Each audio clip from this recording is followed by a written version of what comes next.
Okay, guys, so I'm going to talk a little bit about our base set here. Okay, and so we're going to be a base 3 defense. And this is going to be true against any time we see a 2-by-1 formation. Okay, and so, we're going to start with these two things in mind, and we'll kind of start building our defensive package off of this. Okay, so first of all, when we say the word base, okay, really what that means is we're talking to these guys right here. Base is about the box, okay? And what does base mean? It means, well, we're going to call the run strength. Hey, this is left, left, left, okay? This DN is going to be head up on the tight end. We're going to take a shade here to the tight end side, and we're going to go ahead and be a B gap defender here, take a shade right there. But base identifies what these guys are doing in the box. And all their alignment is dictated off of a left or right call. And so once they hear base and they hear left, everybody knows where they're going. Now for the rest of the guys that you see here on the page, things are a little more complicated. Okay, so back to this idea of base 3. Well, 3 is what we're talking about. So base is our front. 3 is our coverage. And what that really means is this. We're going to play a 3-deep zone.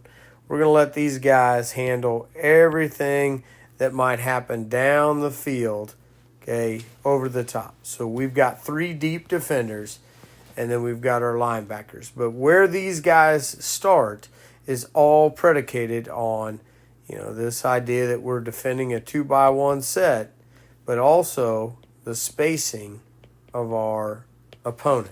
Okay, so let's take a look at kind of how this works. Okay, so let's start over here on the solo side. Solo meaning we've got 1 wide receiver. So here we've got 1, 2 on this side.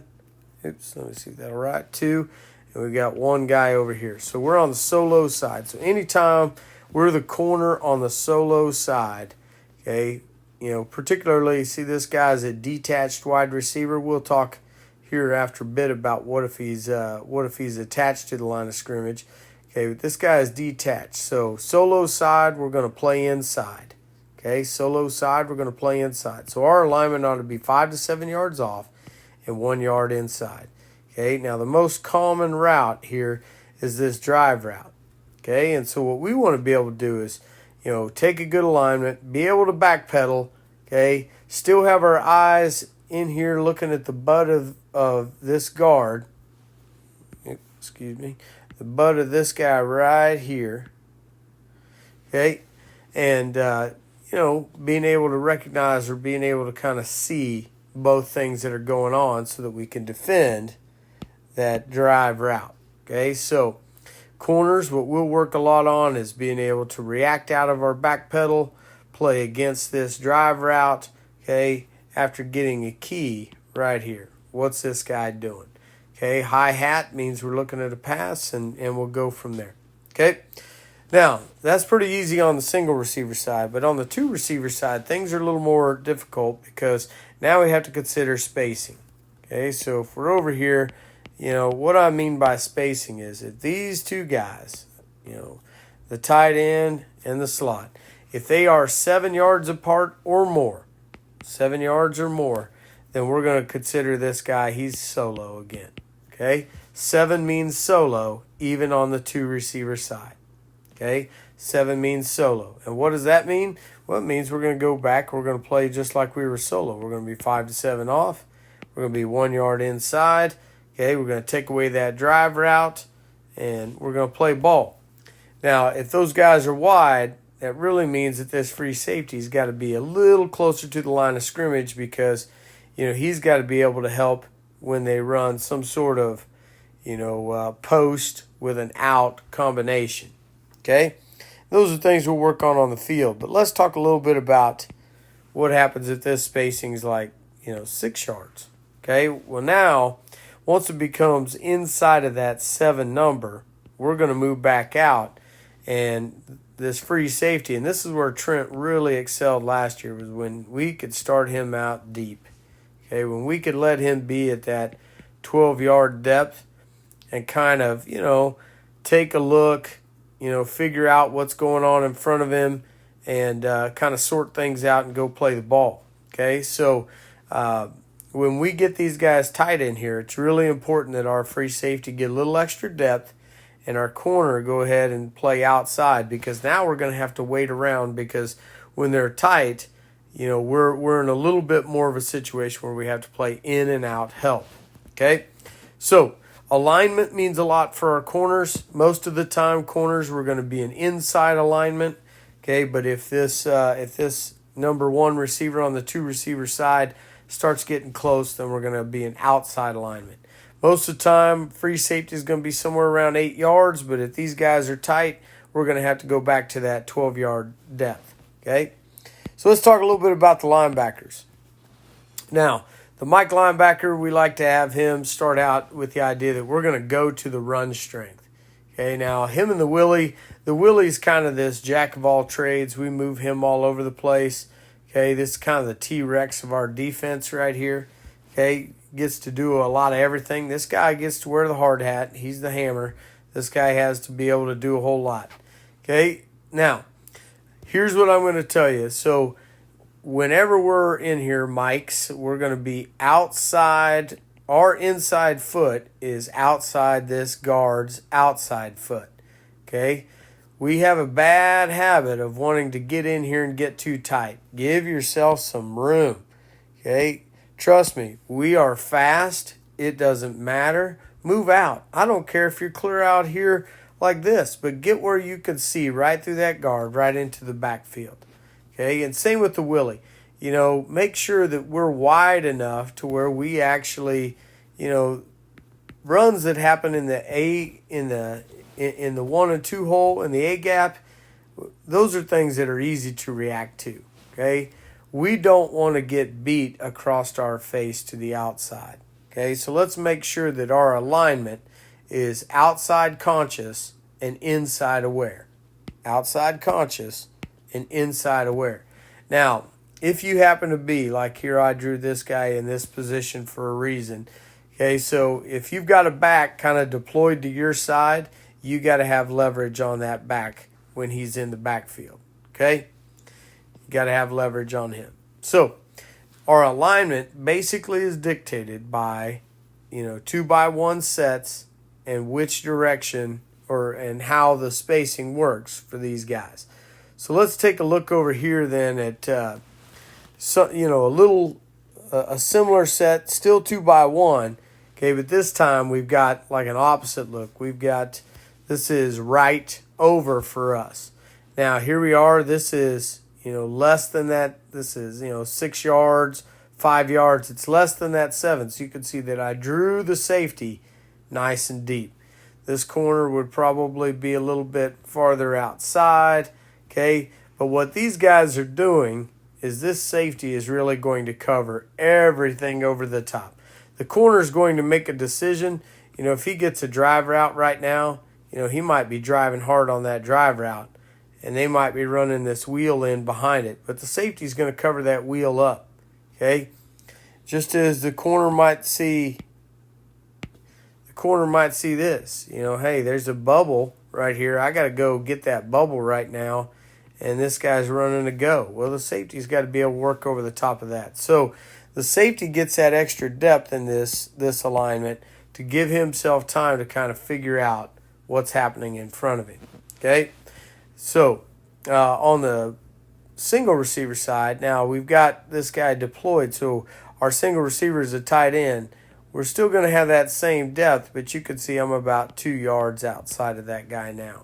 So still at that 5 to 7 yard depth, but I'm outside. Okay, linebackers, we're not leaving the box. Okay, but we are playing the slice here. Okay, so you're going to help underneath. That's how we kind of help with this drive route. Okay, but here's my favorite thing to tell linebackers. Hey, if the back goes away, then you're free all day. Okay, you're free to drop and play ball. So if the back goes away this way, the Mike becomes the free guy, and he's free to kind of fit underneath, read the quarterback's eyes, and play ball. And we had a lot of success on back away free all day a year ago. Okay, so a couple of ideas there just to help us get started with some alignment. I'll try and dig out some clips to make this make a little more sense, but you guys keep up the good work, and we'll get stuff installed. Okay, let's go ahead and take a look at this just as a couple examples of 2x1 versus kind of a spacing issue that we faced from time to time last year. So I'm going to begin here. Let's identify a couple of people. So first of all, this is the tight end right here. So this is the wide receiver. So this is the two receiver side. And what I really like, here is Trent's location. So you look at Trent. We've got a lot of spacing. It's impossible really for him to work with the corner with that much spacing. So this corner out here, which I believe is Blaze, this guy becomes a solo defender. So his alignment is now inside. Trent tightens up a little bit. And you can see that as we look through this, okay, so Blaze is inside, Trent's tightened up, and we're in good position alignment. Okay, so next I want you to kind of look at the linebackers.